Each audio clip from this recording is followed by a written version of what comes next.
All right, buckle up, everybody, because today we're diving headfirst into Phnom Penh.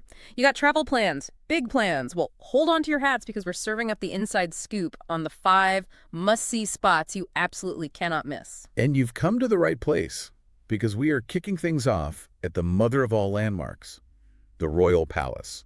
And, of course, its glamorous next-door neighbor, the Silver Pagoda. Okay, you had me at glamorous, but let's talk about this Silver Pagoda for a second. Is it seriously built with silver? What's the deal? You know, it's funny, the name actually comes to the floor, believe it or not, because it's decked out with, get this, over 5,000 silver tiles. Okay, that's pretty impressive, but I have to ask. But wait, there's more.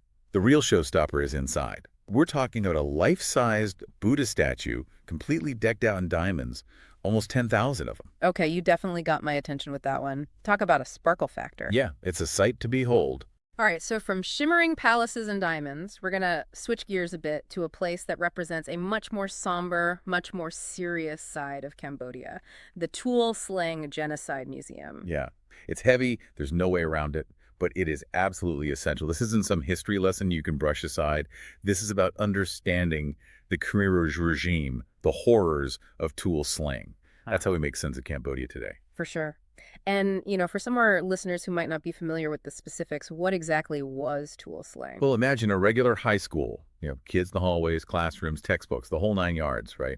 Now, picture that transformed into a prison, a place of unimaginable suffering. That was Tuol Sleng. Thank you for explaining that.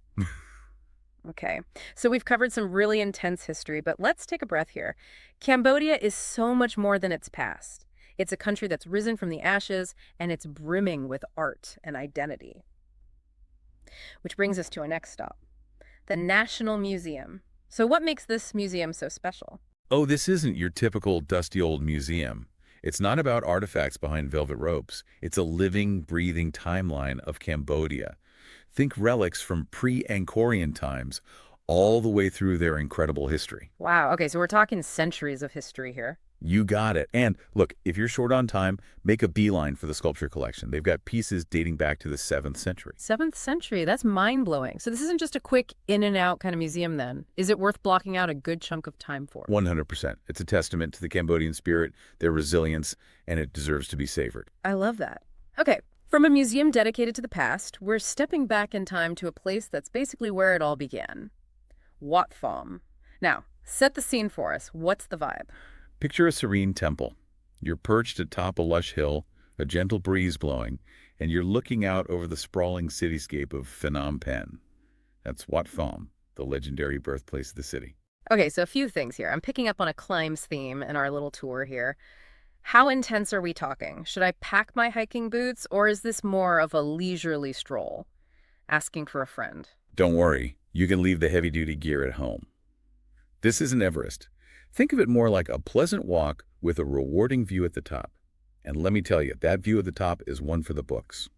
Trust me, totally worth snapping a few photos. Music to my ears. All right, last but not least, we got to talk shopping. No trip to Phnom Penh is complete without hitting up the legendary Russian market. So, paint us a picture. What kind of sensory overload are we in for? Get ready for sensory overload in the best way possible. Imagine yourself weaving through a maze of stalls, each one bursting with colorful silks, handcrafted silver, and the aroma of exotic spices. You're bargaining, you're chatting with locals, you're soaking up that electric energy. It's an experience. Oh, I love it. Now, beyond the usual souvenirs, what's something truly unique, something truly memorable that people could look out for in the market? All right, keep your eyes peeled for something called a krama, K-R-A-M-A. It's a traditional Cambodian scarf, and honestly, it's like the Swiss Army knife of fabrics. You'll see locals rocking these things in countless ways, from headscarves to baby carriers. They're super versatile and a really cool reminder of your trip. Yeah, I love that idea. Souvenirs with a story. Absolutely. And these 5 spots we've talked about, they're just a taste. Yeah. There's so much more to Phnom Penh. It's a place where ancient history and modern life collide, and it is absolutely captivating. Oh, yeah, I'm already planning my return trip for sure. And you know what? You've convinced me. The National Museum is officially on my list. Excellent choice. Now, for our listeners, what would you say is the most intriguing spot we've talked about today?